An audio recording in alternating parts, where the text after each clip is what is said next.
အားလုံးပဲမင်္ဂလာပါရှင်အမလေးခါဦးကိုလေရှနဲအိတ်ကြီးတစ်လုံးနဲ့ရှိတာကိုတဲ့ထုတ်ရောင်းနေတယ်အဲ့ရှနဲရဲ့အနီရောင်ကြီးတစ်လုံးပဲထုတ်ရောင်းနေတယ်လှလဲမလှဘူးအယောင်မကြိုက်ဘူးပါဘူးဆိုတော့တော်တော့နောက်ထပ်ရှနဲအိတ်တစ်လုံးထိုက်ချောင်းပေးဖို့တက်လာတာနော်ဒီမှာ Chanel large boy bag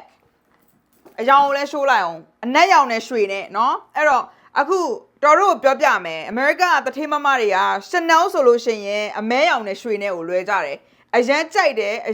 ရန်သူတို့ကအရန်ကြိုက်တယ်ပေါ့နော်ပြောရမယ်ဆိုလို့ရှိရင်အဲ့တော့ဒီအိတ်က390 400တဲ့အိတ်ပါ300တဲ့အိတ်အခွန်နဲ့ဆိုလို့ရှိရင်နော်အဲ့တော့ခကစီမှာ340နဲ့ရမှာဖြစ်ပါတယ်အဲ့တော့ခကက360ကို off ပေးထားပါတယ်နော်အဲ့တော့လိုချင်တဲ့တဲလေးတို့ CB ကိုကြွပါ Chanel boy bag က lambskin နဲ့အမဲနဲ့ရွှေလေးနဲ့ပါနော်340နဲ့လိုချင်တယ်ဆိုလို့ရှိရင် CB ကိုကြွပါလို့ပြောချင်တယ်ဒီမှာ show လိုက်အိတ်ကိုအသစ်ချက်ချွတ်ကြီးအတိုင်းပဲနော်အဲ့တော့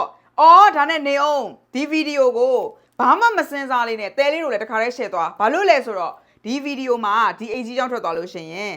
တဲလေးကို share ထားတဲ့သူတွေကို3သိန်းပေးမှာပဲဖြစ်ပါတယ်ဝယ်နိုင်တဲ့သူတွေကလည်းဘာမှစင်စားမနေနဲ့ရှင်တိုးကြိုက်တောင်ကြိုက်တွေလုံးမနေနဲ့နော်အနက်နဲ့ရွှေလူတိုင်းကြိုက်တယ်တထေးတိုင်းကြိုက်တယ်အဲ့တော့မစင်စားနဲ့ဝယ်နိုင်တဲ့သူတွေကတခါတည်းဝယ်သွားမဝယ်နိုင်တဲ့တဲလေးတို့ကဒီဗီဒီယိုတခါတည်း share သွားနော်အဲ့တော့ဒီအိတ်ကြီးကြောင်းထွက်သွားလို့ရှိရင်3သိန်းရမှာဖြစ်ပါတယ်အဲ့တော့အားလုံးအရင်ချစ်ပါတယ်လို့ပြောချင်ပါတယ်340နဲ့လိုချင်တဲ့သူတွေ CB ကိုကြွပါနော်